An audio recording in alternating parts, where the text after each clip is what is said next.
Now, last time we talked, you were on the road. You did some travels around the country. The gentleman had his saxophone, and you were going around to places like Georgia, Carolina, Milwaukee, different places around, sharing information about Ukraine and raising monies.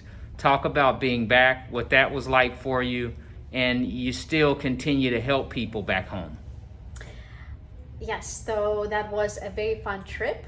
We traveled from Florida all the way to Branson. I think it was our further stop, Wisconsin as well, and North Carolina and so forth.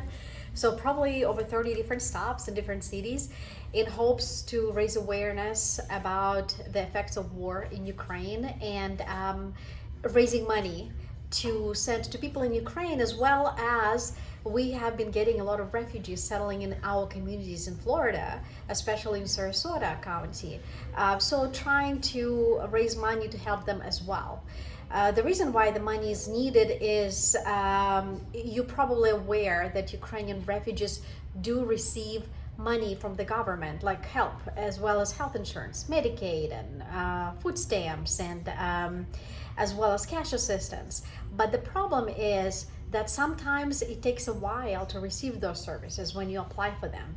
And then you do apply for authorization for work, and that might take up to 8 months to receive that. So people are not able to work. And even with that assistance, it's not that much money. So again, every dollar counts. We are still trying to raise money to help people here locally. And actually, I do want to mention a couple of local businesses that have been wonderful donating food for Ukrainian refugees. For example, Detweilers on Clark Road, they have been donating food and vegetables and meats every Saturday before closing. I would stop by, and yesterday they gave us 17 boxes of food that I can deliver to Ukrainian refugees the next day. Also, Sam's on Fruitfield Road gave us a few gift cards that we can purchase food again for Ukrainian refugees. So that's very exciting. So yes, we're back, and we back in full swing, helping to raise money and help with social services to local Ukrainians and Ukrainians back in Ukraine.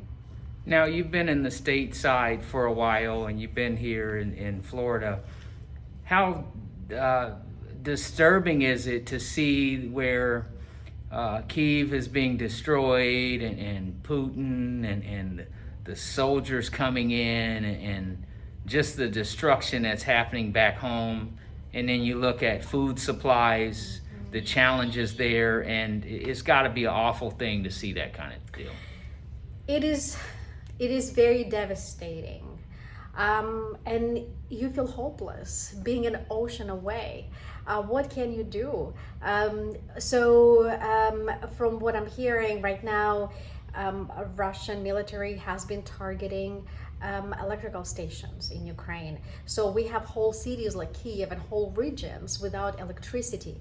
Now, we are lucky we live in Florida. So if there's no electricity, it's hot during summer, winter time, it's cold, but it's okay. Over there, it could be a matter of life and death.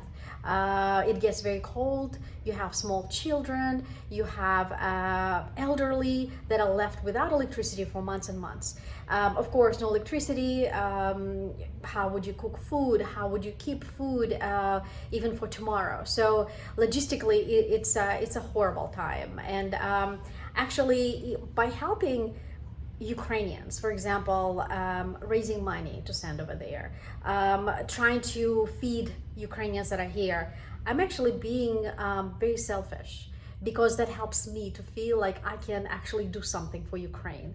I'm helping me by just because, again, you feel so powerless.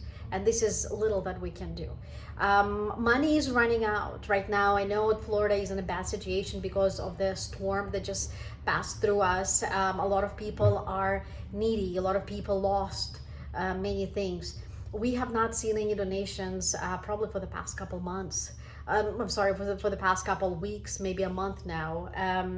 So yes, every dollar counts, and we're grateful to those that still keep donating. I also want to say something if I can. Go ahead. Also, when we talk about donation, that could be financial donation or volunteering.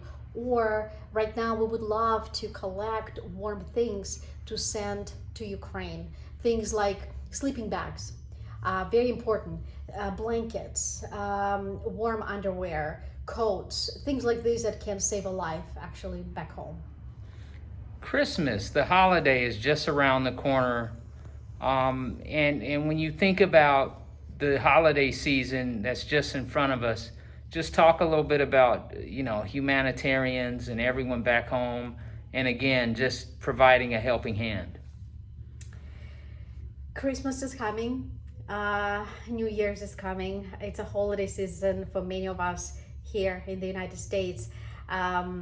Back home, I'm not sure how much of a holiday it will be this year.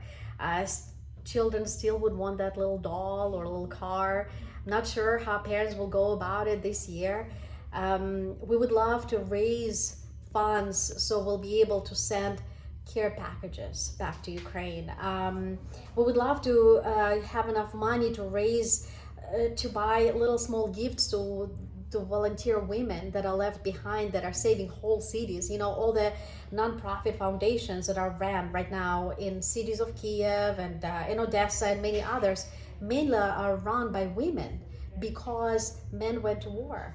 And you have these fragile little things that actually carrying this whole world on their shoulders, helping thousands of people, to providing food and asking for donations and so forth. We would love to have some money that we can, first of all, send it for aid, as well as maybe get a little gift to those, for Christmas. I'm talking about lipstick, something silly, but so they can have actually a gift this year. Thank you so much.